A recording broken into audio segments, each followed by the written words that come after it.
course, if you are watching online, feel free to type it underneath the streaming player. But Congresswoman, our first question comes from Micah. He asked, what happens now that Trump is starting to defy court orders? Ooh, child. Now, Micah, you asking a lot of me. I know that my initials are JC, but they definitely don't stand for Jesus Christ. I truly don't know. Let me tell you what my thoughts are, and that's pretty much all that I can give you. If I was still operating in a world prior to having a Supreme Court that has given Trump any level of immunity, or if I had to take a guess in a world that is prior to a convicted felon being able to enter the White House, not being able to be kicked off the ballot, not being able to be taken to trial for an insurrection. Listen, the list goes on. So as far as I'm concerned, I feel like the student loans that I'm continuing to pay back for law school should all be forgiven, because it seems like legal norms are not truly functioning in the way that I was taught, right? Looking at legal precedents and things like that.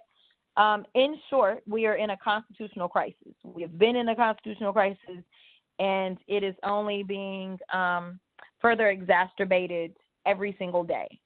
So with Trump violating a court order, typically, if it was anybody but the president, and technically no one is above the law, allegedly, but again, the Supreme Court gave him that immunity, and I think he's flexing with it right now, daring them to do anything else.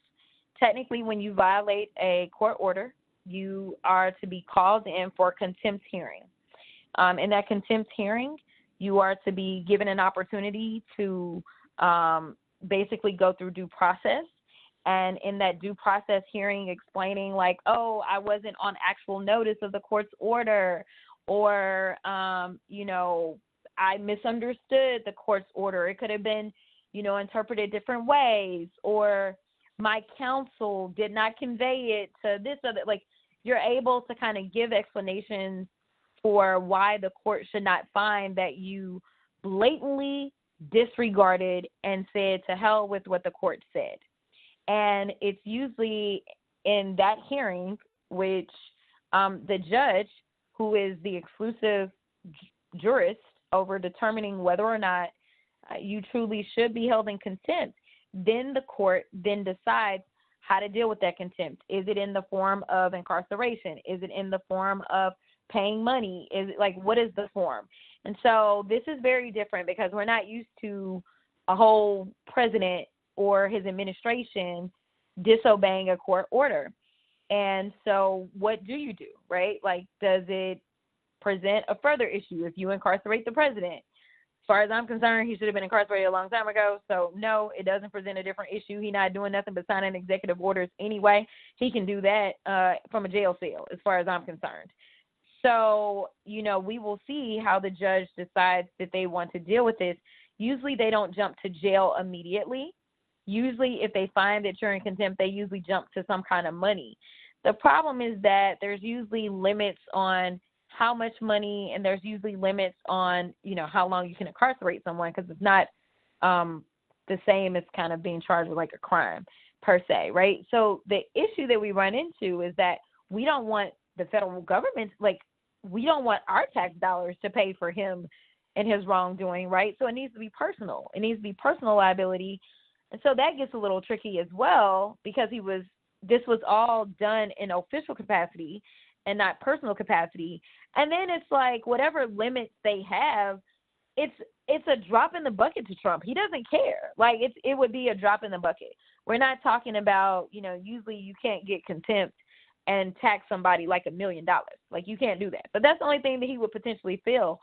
So, I think that everything that we're seeing, though, is additional fodder for us to create a record of why he should be impeached.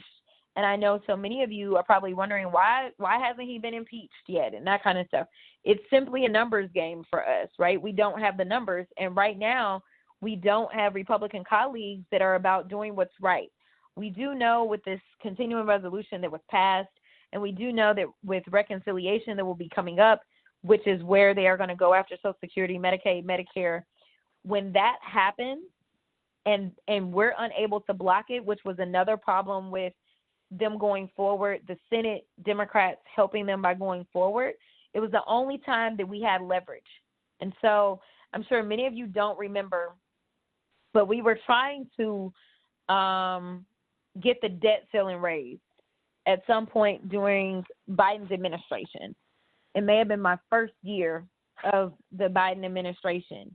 And we were trying to get the debt ceiling raised. And the Republicans decided to deal with cuts to our budget during the debt ceiling fight when the two are completely separate. The budget, again, as we laid out, that goes from September 30 to September 30. So essentially what has happened, and I don't know how often this has happened, if it's happened ever, is that the Republicans who have controlled the House since I've been in Congress have failed, along with now the Republican-controlled Senate, to do the 12 appropriations bills for one fiscal year. Instead, they just did what is supposed to be a Band-Aid, and that's it. It's just supposed to be a Band-Aid to keep the government open. It is not supposed to be the whole shebang. And so what we were saying from the House perspective, because we don't have a filibuster in the House, is that the Senate Democrats needed to get assurances on Medicaid or Medicare or Social Security written into the continuing resolution, but they needed to get something for us because by the time we get to reconciliation, we have nothing. They just get a simple majority. And so this was our only time, and they didn't get anything. So I say all that to say that we don't have Republicans that are simply invested in doing what's best by their communities, because Medicaid, Medicare, and Social Security, that affects everyone no matter what their political affiliation is. The only people that may be immune from this are the very rich people who don't need it, okay? And so it may be once their constituents lose all of their services and they get mad and they start believing that they're going to lose their elections, that we could actually push forward with some sort of an impeachment. But remember, he was successfully impeached in the House twice, and the Senate was run by Republicans, and they failed to convict him last time. And right now, the Senate is run by Republicans again, and so I don't know that we could get a conviction if we could go so far, but at least we can start making a very sound record, including by starting with the fact that he is not obeying court orders and has truly said that it's okay for him to be lawless.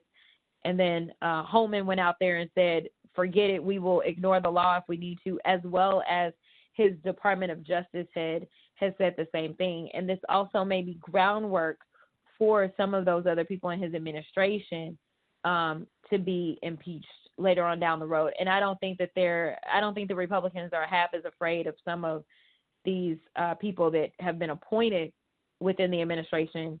They're not as afraid of them as they are of Trump. Okay, sorry for the long answer, but I hope that was comprehensive enough for you.